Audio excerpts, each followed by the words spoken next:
Hi, I'm Louis Pizzarki. Today I will be showing you how to make chicken kebabs.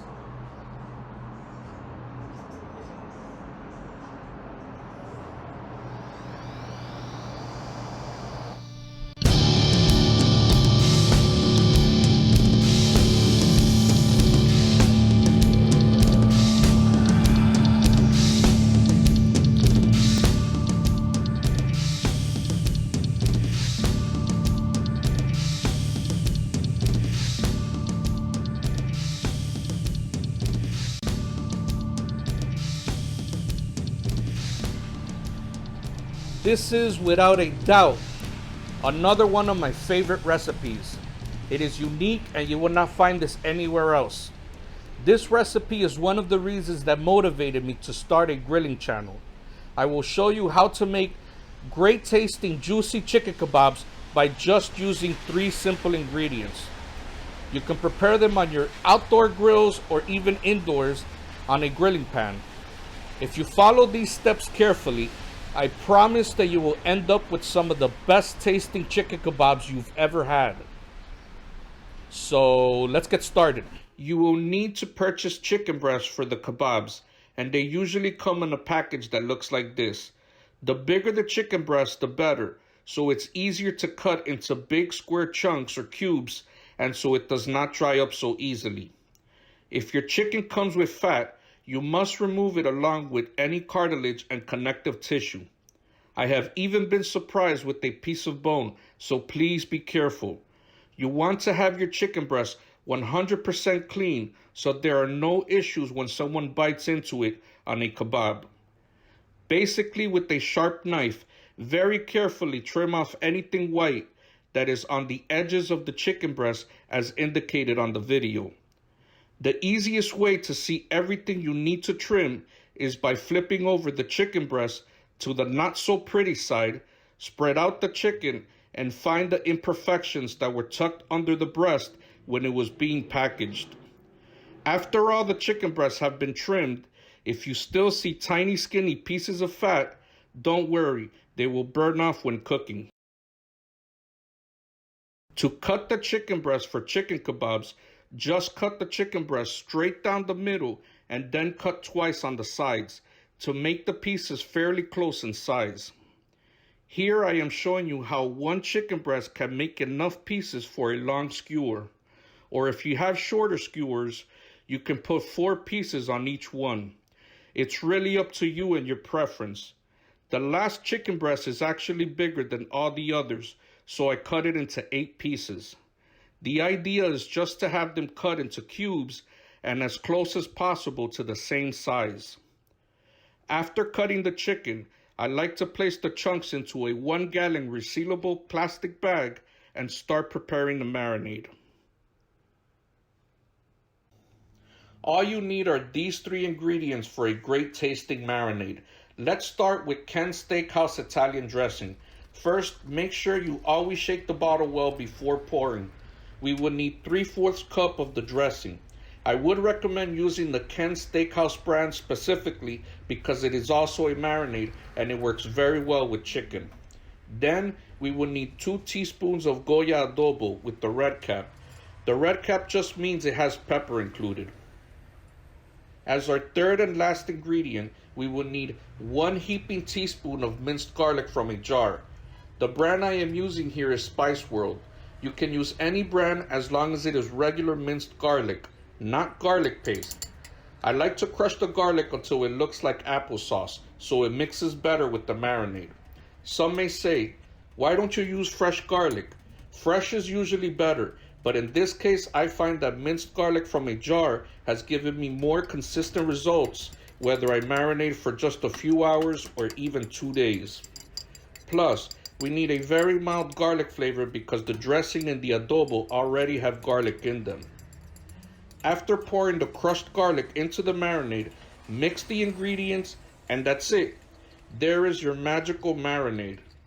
These ingredients will enhance the flavor of your chicken without overpowering it for great tasting juicy chicken kebabs. Now you can pour the marinade onto the chicken. Then massage the bag to ensure that the chicken is fully covered with the marinade. I like to store the bag inside a plastic container to prevent any spills and to keep the chicken and marinade from getting too cold. Store the chicken in the refrigerator for a minimum of 2 hours or up to 2 days. I find that I get the best results when I marinate overnight.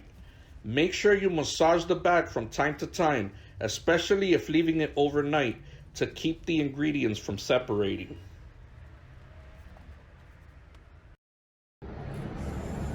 Okay, I waited 24 hours. Now we have our chicken and marinade ready for us. I have our skewers in water, have it for 20 minutes. That should be good enough.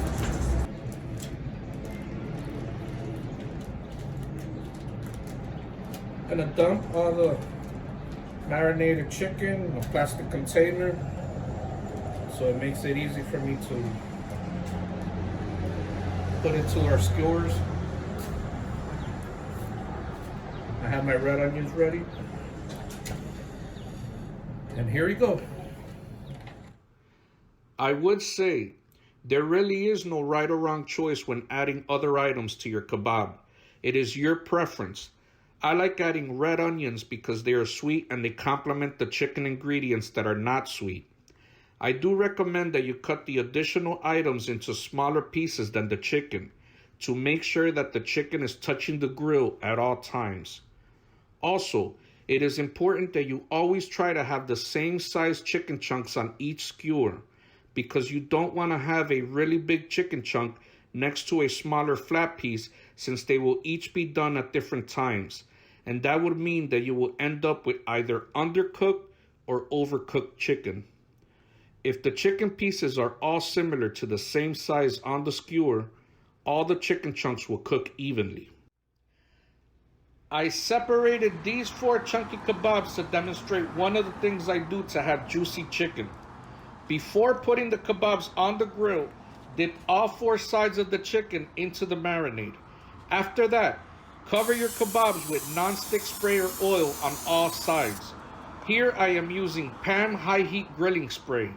The canola oil in the canned steakhouse marinade and the additional spray or oil will prevent the chicken from drying and also prevent it from sticking to the grates. By using this method, you will not even have to oil your grates. Just make sure the grates are clean and your chicken will not stick. Today I will be grilling the chicken kebabs on my hybrid grill. It is a half charcoal and half gas grill. I will show you that the kebabs come out great no matter what type of grill you use, as long as you cook them on direct heat at 450 degrees Fahrenheit. On the charcoal grill, spread out the charcoal to create an even heating source. 1 layer of charcoal should be sufficient to have the temperature around 450 degrees after preheating. All vents should be open to maintain the high heat temperature. On the gas grill, just set the knobs to high or whatever brings your grill to 450 degrees.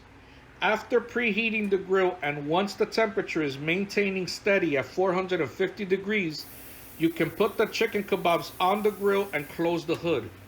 We are going to grill the kebabs for 2 minutes on each of the 4 sides at 450 degrees Fahrenheit.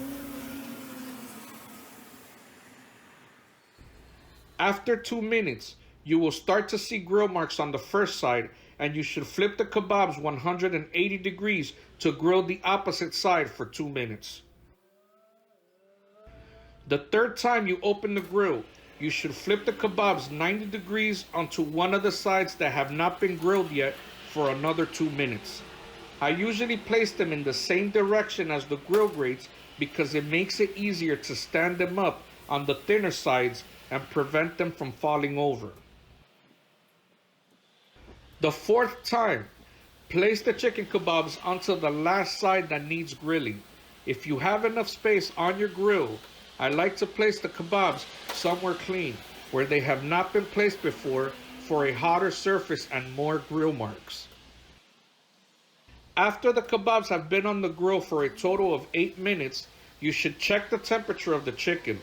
If it has reached or is over 165, remove it from the grill immediately. I usually check the biggest chunks on the kebab because they will most likely take the longest to fully cook. 8 minutes is just to give you an idea of when they will be done. We are grilling according to temperature and not time. Here the temperature read 165 degrees, which means it is time to remove it. And now, I also get an exact reading of 165 on the other kebab, so now they are both cooked to perfection. Since the pieces I have on the video are bigger than the usual size, they took longer than 8 minutes to cook. If your chicken kebabs are not done in 8 minutes, no problem. Just keep flipping them and checking the temperature, but in 1 minute intervals instead of 2. I highly recommend using a digital meat thermometer if you want to cook your chicken to perfection.